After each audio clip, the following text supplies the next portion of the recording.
va donc voir ensemble une page de manga et on va bosser des katakana. Donc au programme, là, on va avoir 2 mots en katakana, 2 mots hyper utiles, 2 mots que vous connaissez d'ailleurs probablement. Il y en a un, c'est le même en français. L'autre, c'est de l'anglais, mais je pense que vous le croisez suffisamment au quotidien. Les Japonais les utilisent tous les deux énormément, donc ça va vous être extrêmement utile. Je vous partage, hop, l'écran, c'est parti. On va avoir d'un côté, allez, le premier, celui-là, c'est vraiment comme en français, hein. Vous pouvez le lire avec moi, hein. C'est ko, mais un D avec un petit I, ça fait di, les deux ensemble, et un allongement. Comédie. Donc c'est comme en français, comédie. Une comédie, il n'y a pas de piège, ça veut dire la même chose. Comédie. Donc ça, c'est intéressant de voir aussi, purement au niveau des kanas, comment on forme le son di en japonais. Les Japonais, ils vont avoir du mal à le prononcer, ils vont plutôt le prononcer di dans leur bouche, mais on peut former ce mot-là. Donc si jamais vous avez un di dans votre prénom ou que vous voulez écrire Disneyland en japonais, ce sera bien cette manière de faire. Di, comédie. Donc ça, c'est la comédie, tout simplement. Et le deuxième, allez, hop, essayez de deviner, qu'est-ce que c'est ça? On essaie de le lire ensemble. Su, ke, ji, avec un petit yu, ju, allongement, ju, le. Schedule. Schedule. Qu'est-ce que ça peut être? Schedule. C'est... Ouais, c'est ça. Nabi, tu l'as trouvé. Schedule. Schedule. Alors, qu'est-ce que c'est? Ça, je pense que même si vous n'êtes pas très anglophone, je pense que vous avez déjà vu ce mot, schedule. Un schedule, c'est quoi? Bah, c'est un planning, tout simplement. Un planning, ouais. C'est ça, schedule. Et donc, bah, ces deux mots, on les utilise énormément en japonais aussi. Donc, on va voir un manga. Alors, mon scan est un peu... je viens de voir qu'il était un peu penché, ça m'avait pas choqué tout à l'heure. Mais là, je vois qu'il est penché, bah, c'est pas grave. Vous pencherez la tête avec moi. Donc, hop, je vous mets au défi de lire les bulles. Et on est parti. On commence tout de suite avec des katakana. Let's go. Donc, on a cette jeune fille qui dit Aki. Donc, Aki, allongement Aki. A priori, c'est le prénom de son ami aux cheveux gris. Aki. Donc, elle lui dit Aki. Et là, elle lui dit Eiga mi ni iko. Petit cœur. Eiga mi ni iko. Miniko. Alors, les élèves un peu plus avancés, je vous attends. Qu'est-ce qu'elle dit? Je vous laisse deviner. Il y a Orega qui dit c'est gratifiant de reconnaître les kanji au travail. Je suis tombée sur un livre avec un titre écrit en chinois. C'est pas du japonais, mais il y a des similitudes. Content de reconnaître 2 kanji. Ouais, c'est stylé. C'est carrément stylé. J'ai pu lire le tatouage d'un gars en katakana. Ça aussi, c'est drôle. Ça aussi, c'est drôle. Malheureusement, des fois, c'est pas écrit correctement. Et j'ai eu un gars comme ça un jour qui était venu... je faisais une convention, je tenais un stand en Suisse. Et on écrivait les prénoms, parce qu'en convention, je fais toujours des petits stands pour écrire les prénoms en japonais gratuitement, tout ça pour faire découvrir. Et il y a un gars qui vient, qui s'était fait tatouer un prénom, et il me dit « C'est bien ça, hein, c'est bien le bon ?» Ben non. Il y avait une faute dans son prénom, quoi, dans le prénom tatoué en katakana. Et en fait, déjà, c'est dommage de demander après coup, est-ce que c'est bien ça? Il fallait peut-être le demander avant de se faire tatouer. Et surtout, moi, comment je lui dis, quoi? Comment je lui dis qu'il y a une faute dans son tatouage? Alors, je lui ai dit, moi, je l'aurais pas écrit comme ça, parce que là, la prononciation, elle est différente. Et du coup, j'essaie de lui dire gentiment que c'est pas tout à fait ça. Et c'est chaud, quoi. Oh là là.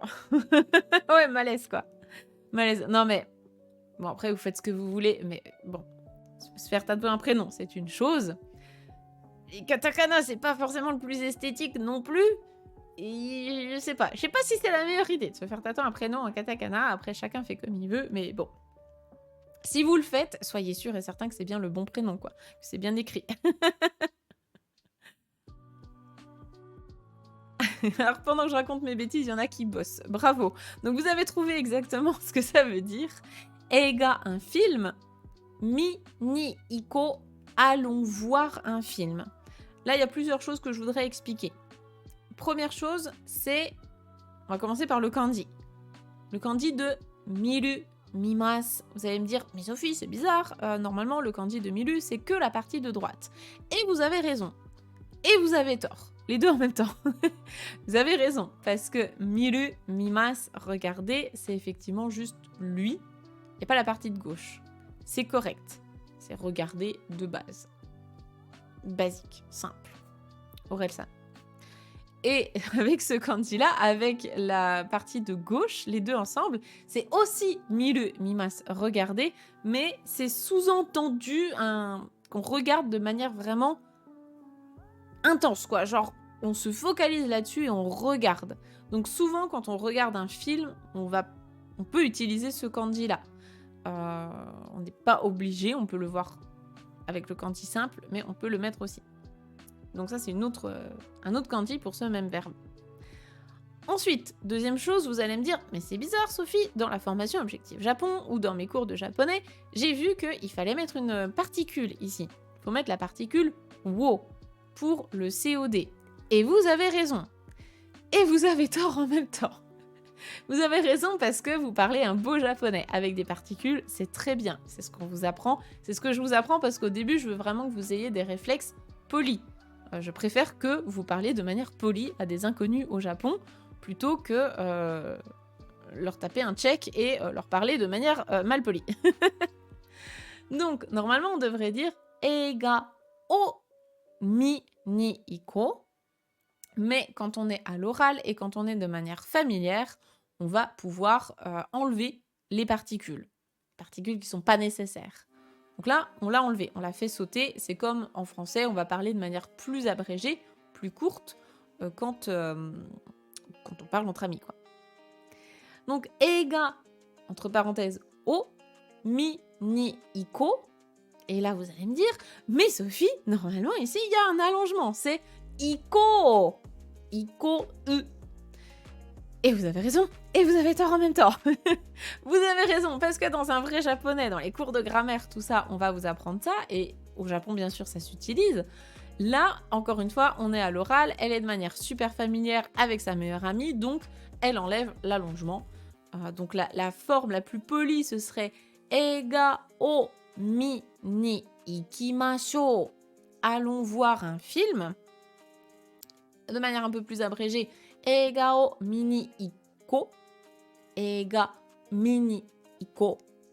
Sans allongement, là c'est vraiment la manière la plus courte possible. Est-ce que le cœur fait office d'allongement? Bah écoute, je sais pas, moi je pense que c'est plus genre un emoji. Pour dire « Oh, faisons ça, trop bien !» Voilà, donc déjà, rien que sur cette petite bulle, vous avez vu tout ce qu'il y avait à apprendre, tout ce qu'il y avait à découvrir en termes de grammaire, et c'est cool, parce que moi, le but, je veux vraiment que ce qu'on apprend dans les cours, bon déjà, bien sûr, dans Objectif Japon, c'est 100% concret, hein, vous savez pourquoi vous apprenez telle et telle chose, on a beaucoup de contexte, on a des phrases exemples, on a des exercices, tout ça, mais c'est bien aussi de sortir du cadre court, purement, et de se dire, ok, dans la vie de tous les jours, genre là, j'ouvre un manga en japonais, comment j'utilise mes connaissances? Et pourquoi ça vaut le coup d'apprendre la grammaire? Donc ça vaut le coup, bien sûr, pour pouvoir comprendre ce dont on parle. Donc elle dit à son amie, Aki, allons voir un film. Sa copine, elle lui demande, Nanka mitai no aru no? Nanka mitai no aru no? Aru no? Donc on parle pas d'Arnaud, ce n'est pas un prénom. On parle d'autre chose. C'est encore une fois de la grammaire. Alors nanka, déjà ça c'est plus un tic de langage, hein, c'est dur à traduire en dehors de tout contexte, mais c'est vraiment un petit tic de langage. Donc, est-ce qu'il y a un truc que mitai, que tu as envie de voir? Donc, est-ce qu'il y a quelque chose, est-ce qu'il y a un truc que tu as envie de voir? Ici, c'est la forme en taille qu'on apprend dans Objectif Japon pour dire vouloir. Et le no à la fin, quand on a une question qui se termine par un no, c'est pas la particule no d'appartenance. Ici, c'est la forme en no des, version familière. La forme en un des, un no des, c'est toujours la même. On en parle toujours, on parle souvent. Donc c'est juste pour insister sur ces propos. Il y a un truc que tu aurais envie de voir? Est-ce qu'il y a un truc que tu veux voir? Elle répond Omoikiri waraeru no ga ii na. Omoikiri waraeru no ga ii na. Omoikiri waraeru. Waraeru, ça vient du verbe warau, rigoler, sourire ou rigoler, rire plutôt ici. Waraeru, qu'on peut rire, dans lequel on pourrait rire. Et omoikiri, ça peut être de toutes nos forces, ça peut être autant qu'on veut. C'est vraiment... ici, elle a vraiment envie de se marrer, quoi. J'aimerais vraiment regarder un truc où on pourrait trop rigoler. On pourrait rire à fond. Donc, ina, donc, ce serait bien. Un truc où on pourrait rire vraiment à fond, ce serait trop bien. Ce serait trop, trop cool.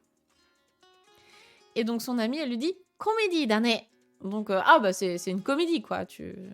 C'est ça que tu veux. « Comédie, dane !» Donc, da, c'est des à la forme familière. Ce que tu veux, c'est une comédie, hein. Et donc, effectivement, il n'y a pas le cas pour la question, puisque ici, on est de manière très familière. Et quand on parle de manière familière, on voit ça dans Objectif Japon, il y a un cours, justement, pour comment passer à la forme familière, comment on parle entre amis, comment les personnages d'animé ils parlent entre eux, parce qu'ils parlent très souvent à la forme familière. Et donc, on va enlever plein de particules, notamment la particule K à la fin. K, ça va être pour des questions polies, avec deska, maska, etc.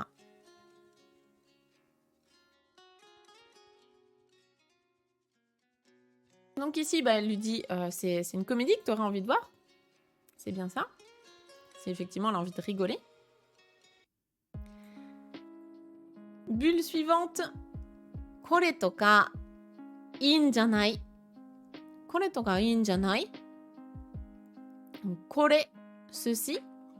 Toka, ça ou bien autre chose. Toka, on en parle dans la formation N4, c'est pour dire ça ou autre chose. Attention à pas l'utiliser trop souvent, c'est quand même familier. Donc là, elle regarde probablement le programme des films sur le téléphone. Donc, ça ou autre chose, in janai.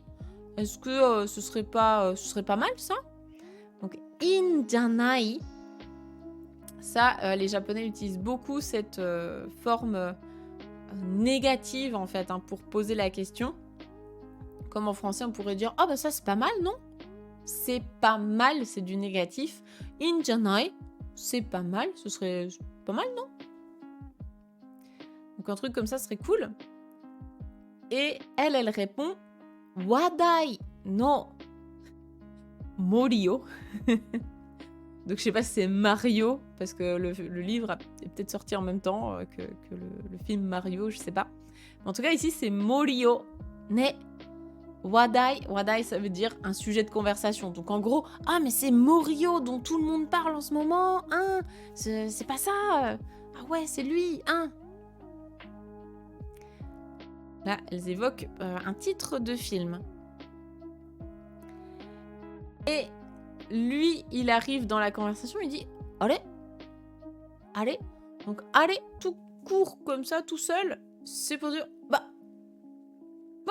tiens ». C'est pas le « allez » de « kore, sore, allez hein, mais c'est le même mot. Mais là, c'est vraiment pour dire « allez, oh, tiens, allez, nani shiten no ?» Là, c'est très familier, très oral. C'est, pardon. J'ai la gorge sèche. C'est, je vais y arriver, la forme entière, ce serait Nani o shite iru n desu ka? Qu'est-ce que vous êtes en train de faire? Ouais, je vais boire après. Je vais reboire. Nani o shiteiru n desu ka? Qu'est-ce que vous êtes en train de faire? Forme hyper contractée. Nani shiten no?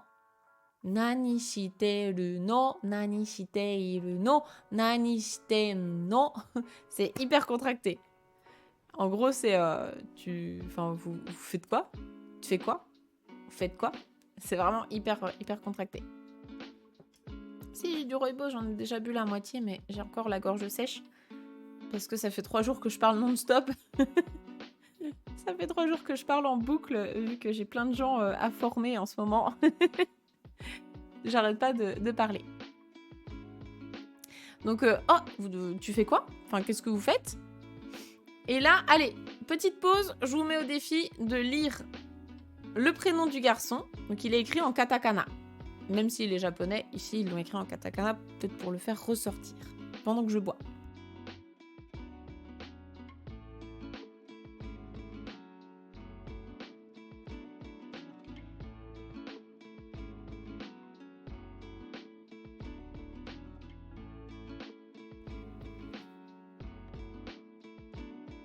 Yes.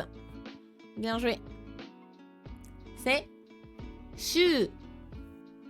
Shi. Petit yu. Shu. Il s'appelle Shu. Shu. Donc, il s'appelle Chou. Shu. Il s'appelle Shu.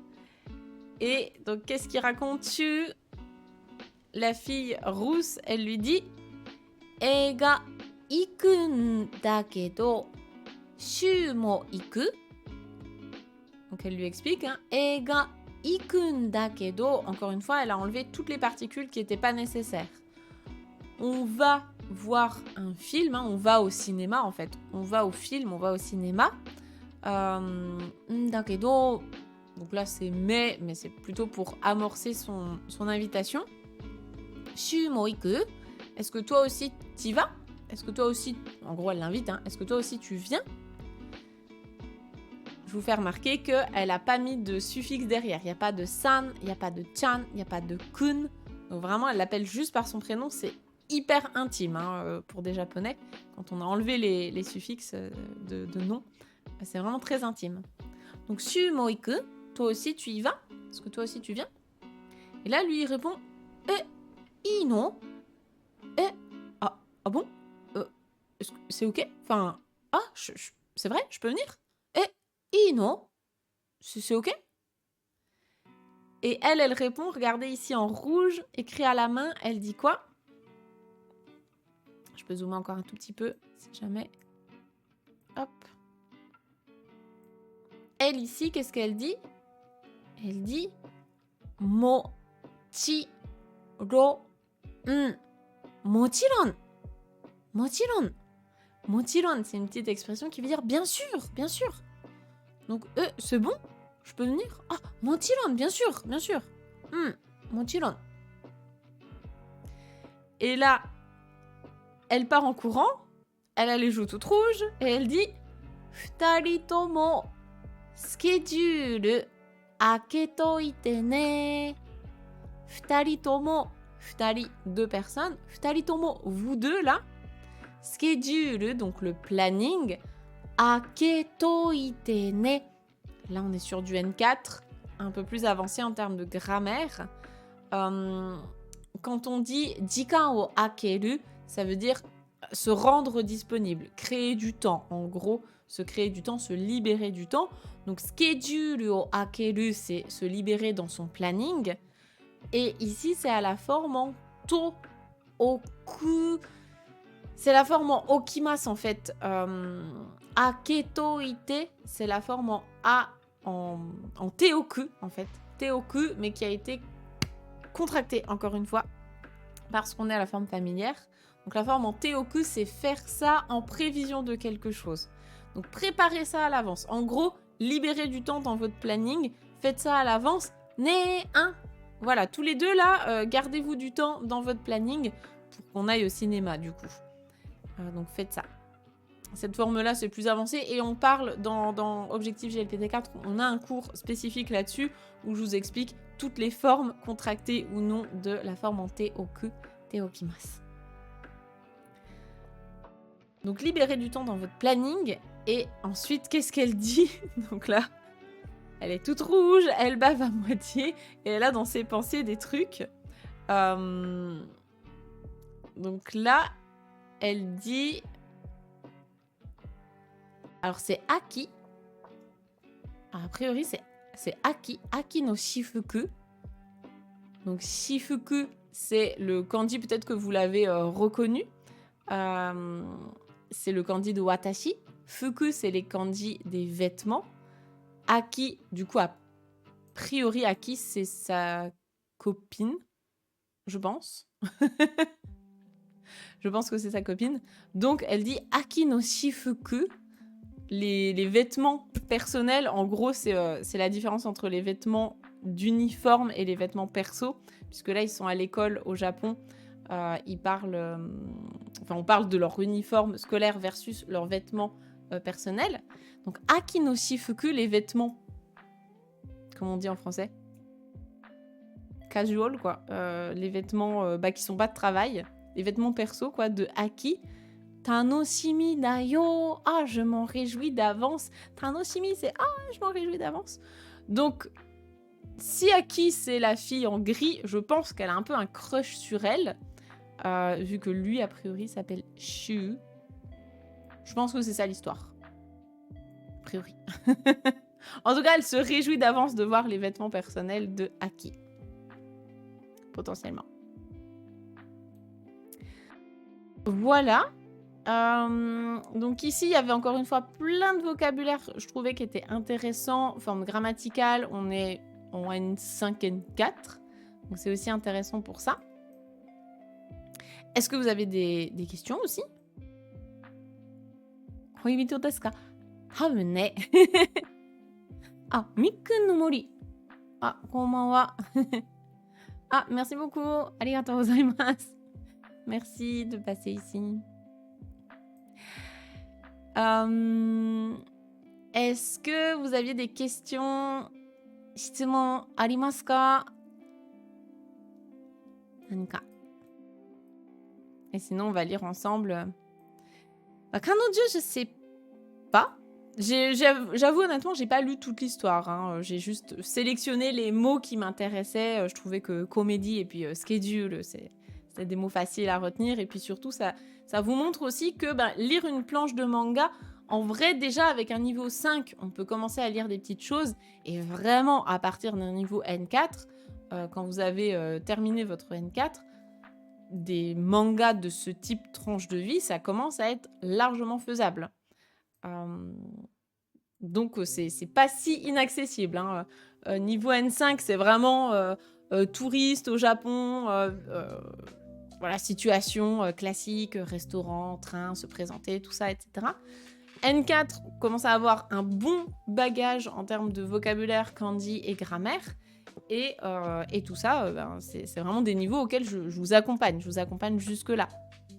Le N4, c'est aussi le niveau qui est requis minimum pour pouvoir travailler au Japon dans un combini, dans un restaurant, tout ça. Donc, c'est quand même un très bel objectif, un très beau premier palier, très beau premier objectif.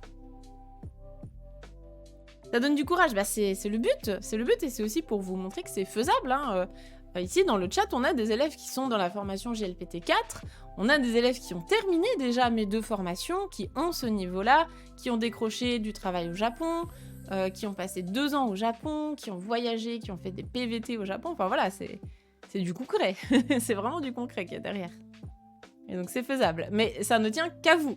Vous êtes vraiment le maître de votre destinée. Moi, je suis là pour vous aider.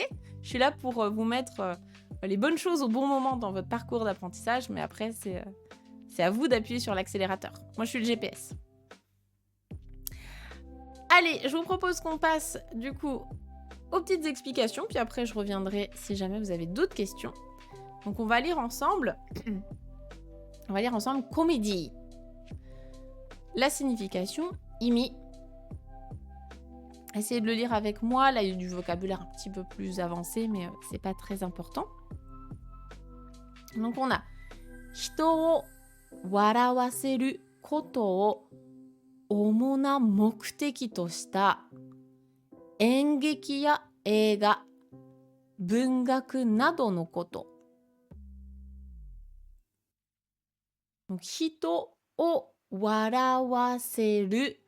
Hito, ce sont les gens, hein, ça c'est l'un des kanji, je pense, les plus basiques. C'est une personne, les gens. Hito warawaseru, c'est le verbe warau. Ici, c'est pour dire faire rire les gens. Donc, un truc qui fait rire les gens. Oh, omona mokuteki. Mokuteki, c'est un objectif. Omona mokuteki, c'est l'objectif principal. Tosta, donc c'est quelque chose dont on a défini que l'objectif principal, c'est de faire rire les gens. Engeki, une pièce de théâtre. Ya eiga, un film. Bungaku, de la littérature, donc une œuvre littéraire, pardon. Nado no koto, donc etc. Une comédie, hein, c'est donc ça la définition. C'est quelque chose comme littérature, film, pièce de théâtre, qui a pour but principal de faire rire les gens. Tout simplement. Kaidokoro. Point d'utilisation, comment on utilise ça? Suki na eiga ya engeki no janru o kikareta toki ni. Lorsque, kikareta, lorsqu'on nous a demandé, suki na eiga, suki, donc c'est quelque chose qu'on aime. Suki na eiga ya engeki no janru. Janru, en katakana, c'est la même chose qu'en français, c'est un genre. Lorsqu'on nous a demandé le genre de théâtre ou de film que l'on aime. Donc on va pouvoir utiliser le mot comédie dans ce cas de figure. Quand on vous dit quel type de film est-ce que tu aimes, donna eiga ga suki desu ka? Quel genre de film est-ce que tu aimes? Vous pouvez répondre comédie. Comédie ga suki desu. J'aime les comédies. Donc exemple, du coup je vous l'ai déjà un peu dit, mais là on partait sur du théâtre. Donc donna geki ga suki nano? Quel genre de théâtre en fait, quel genre de pièce de théâtre est-ce que tu aimes? Là la réponse c'est comédie kana tanoshii kara. Ah, c'est probablement la comédie. Donc comédie kana. Ah, je pense que c'est ça. Je pense que c'est la comédie parce que tanoshii, parce que c'est amusant, c'est fun. Voilà, une autre réponse possible. Ici, on a un petit encadré pour vous dire katakana go shittoku. Retenons les katakana go, retenons des mots en katakana. Donc là, ça c'est issu d'un livre que j'ai avec plein de mots en katakana. Il y a des références du coup à chaque page. Là, on est à la page 34. Et si jamais, il y a une référence à la page 87, si vous avez le livre comme moi. Donc, eiga no janru wa iroiro. Il y a plein de genres différents de films. Eiga no janru wa komedi no hoka ni. Pour ce qui est des genres de films, donc bien sûr on a la comédie, mais en dehors de ça, en dehors de la comédie, il y a également suspense. Est-ce que vous arrivez à deviner ce que c'est? Suspense. Suspense. Le suspense, ouais, c'est ça, les films à suspense. Hein. Donc ça, ce mot-là, suspense, si vous voulez d'autres définitions ou exemples, il faudra aller à la page 87. Donc suspense, il y a ou bien horror. Qu'est-ce que c'est horror? Comme type de film, comme genre de film. Horror wa nan desu ka?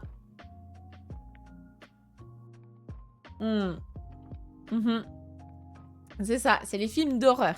Donc, si vous aimez ça ou au contraire si vous détestez ça, vous pouvez dire vous pourrez utiliser ça ou suspense. Si vous aimez les films de suspense, après il y a plein d'autres genres, vous pourrez regarder.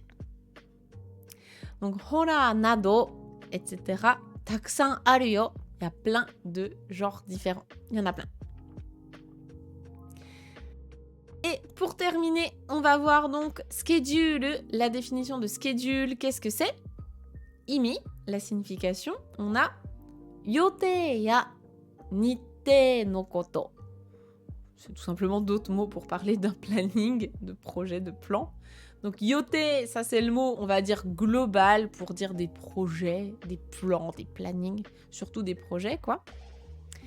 Nitte, c'est plus spécifiquement ton planning à la journée, ce que tu as prévu de faire dans ta journée.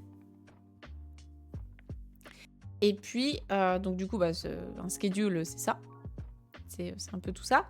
Et yote ya nitte o tateru koto, donc c'est le fait aussi d'élaborer ses plannings à la journée ou ses projets globalement.